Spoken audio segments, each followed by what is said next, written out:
अर्जुन, मेरे रथ का पहिया भूमि में धंस गया है। मैं उसे निकालने के लिए उतर रहा हूं, इसलिए अपने वाणों को रोक लो। जय श्री कृष्ण। महाभारत के हर योद्धा की कहानी अद्भुत है।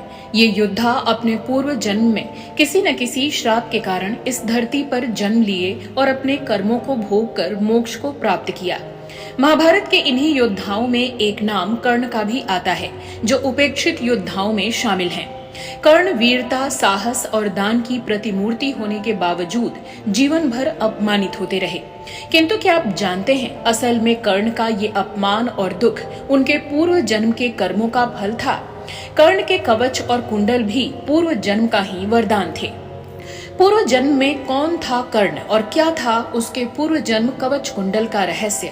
उस कवच कुंडल में कौन सी शक्ति थी जिसे इंद्र ने अर्जुन की रक्षा की खातिर कर्ण से दान में मांग लिया? कर्ण के पूर्व जन्म और उसके उस कवच कुंडल का रहस्य जानने के लिए आप बने रहिए हमारे साथ। आप देख रहे हैं ग्रंथ कथा रहस्य। कुरुक्षेत्र की रणभूमि पर कर्ण ने कौरवों की तरफ से युद्ध किया था, किंतु आज भी कर्ण को वीर और महायोद्धा माना जाता है। महाभारत और कई पौराणिक कहानियों के अनुसार स्वयं श्री कृष्ण ने भी कर्ण के पराक्रम की सराहना की है। महान योद्धा कर्ण ने पूर्व जन्म में दंभोभद्वा नामक असुर के रूप में जन्म लिया था, जिसने सूर्य देव को प्रसन्न कर 100 कवच कुंडल सूर्य देव से प्राप्त किया था। दंभोभद्वा को भगवान सूर्य देव से ये वरदान भी मिला था कि जो भी इन कुंडल कवच को तोड़ेगा उसकी मृत्यु हो जाएगी। साथ ही जो मनुष्य 1000 साल तक तपस्या करेगा, वही मनुष्य अपने 1000 वर्ष की तपस्या के बल से एक कवच तोड़ पाएगा।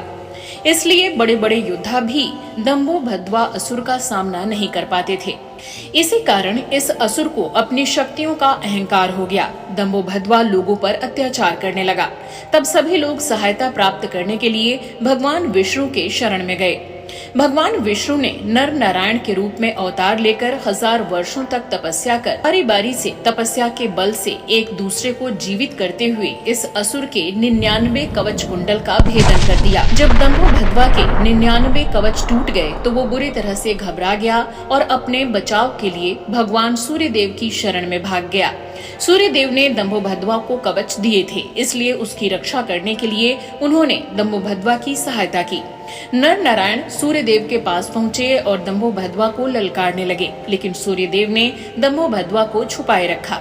तब नर और नारायण सूर्य देव से नाराज हो गए और उन्होंने कहा कि हे सूर्य देव, आपने अपने पुत्र की तरह दंभोभद्वा को अपने पीछे छुपा रखा है, इसलिए अगले जन्म में आपके तेज से दंभोभद्वा का जन्म आपके पुत्र के रूप में कवच कुंडल के साथ होगा।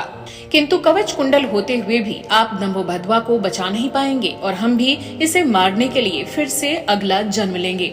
और यही रहस्य था कि पूर्व जन्म के कर्मों के कारण ही दंभोभद्वा असुर कर्ण के रूप में कुंडल कवच के साथ जन्म लेता है। असुर होने के कारण उसने अधर्म का साथ दिया और भगवान सूर्य का अंश होने के कारण दानवीर महायोद्धा बना। इसके साथ ही पूर्व जन्म के नर और नारायण ने ही द्वापर युग में श्री कृष्ण और अर्जुन के रूप में जन्म लिया। भगवान श्री कृष्ण असुर रूपी कर्ण की मृत्यु के रहस्य को जानते थे, इसलिए उन्होंने इंद्र देव को एक ऋषि का वेश बनाकर कर्ण के पास गंगा स्नान के लिए भेजा और इंद्र देव ने ऐसा ही किया। दानवीर कर्ण से उसका कवच और कुंडल दान के रूप में मांग लिया गया ताकि उसका भेदन अर्जुन ना करें। इस तरह वो कवच कुंडल चले जाने पर कर्ण की शक्तियां भी आधी रह गईं और उसे मार पाना आसान हो गया।